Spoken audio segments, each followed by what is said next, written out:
In front of me is Infinix Note 40 Pro Plus, and today I would like to show you how you can use one-handed mode. Begin by going into Tab menu and looking for one-handed shortcut.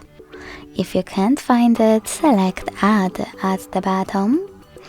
Look for it here and add it by clicking on it and tapping on Done at the bottom right corner. Then click on it here. As you can see, one-handed mode is on.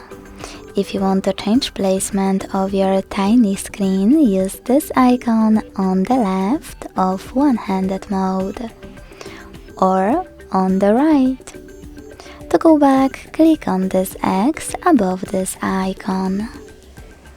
You can also go back by tapping on one-handed shortcut again.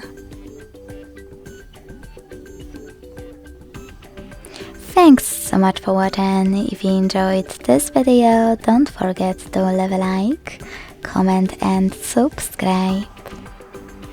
Bye!